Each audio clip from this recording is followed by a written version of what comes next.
जय श्री कृष्णा। राधे राधे। श्रीमद् भगवत गीता के द्वितीय अध्याय का 29वां श्लोक। आश्चर्यवत् पश्यति कश्चित् एनम् आश्चर्यवत् वदति तथा एव च अन्यः आश्चर्यवत् च एनम् अन्यः शृणोति श्रुत्वा अपि एनम् वेद न च एव कश्चित्।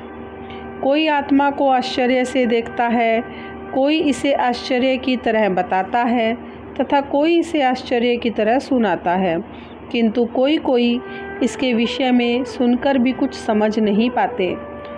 तात्पर्य: विशाल पशु, विशाल वटवृक्ष तथा 1 इंच स्थान में लाखों करोड़ों की संख्या में उपस्थित सूक्ष्म कीटाणुओं के भीतर अणु आत्मा की उपस्थिति निश्चित रूप से आश्चर्यजनक है।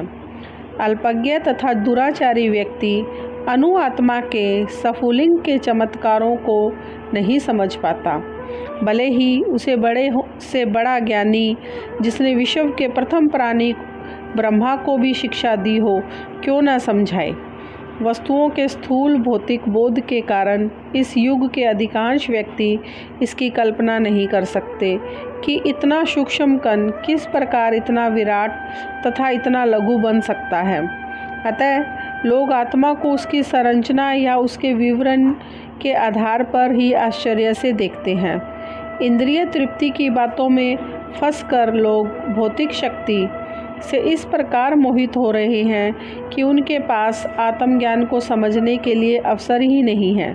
यद्यपि यह तथ्य है कि आत्मज्ञान के बिना सारे कार्यों का दुष्परिणाम जीवन संघर्ष में पराजय के रूप में होता है, संभवतः उन्हें इसका कोई अनुमान नहीं होता कि मनुष्य को आत्मा के विषय में चिंतन करना चाहिए और दुखों का हल खोज निकालना चाहिए।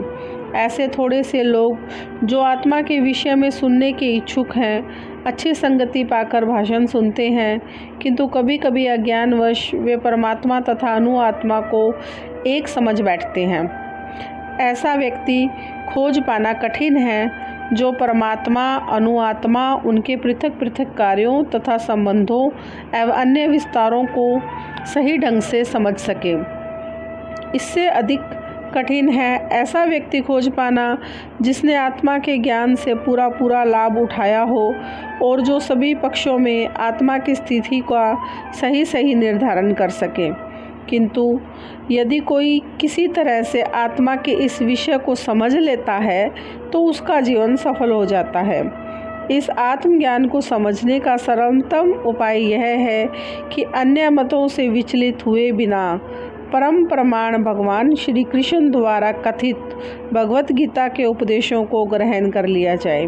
किंतु इसके लिए भी इस जन्म में या पिछले जन्म में प्रचुर मात्रा में तपस्या की आवश्यकता होती है, तभी श्री कृष्ण को श्री भगवान के रूप में स्वीकार किया जा सकता है।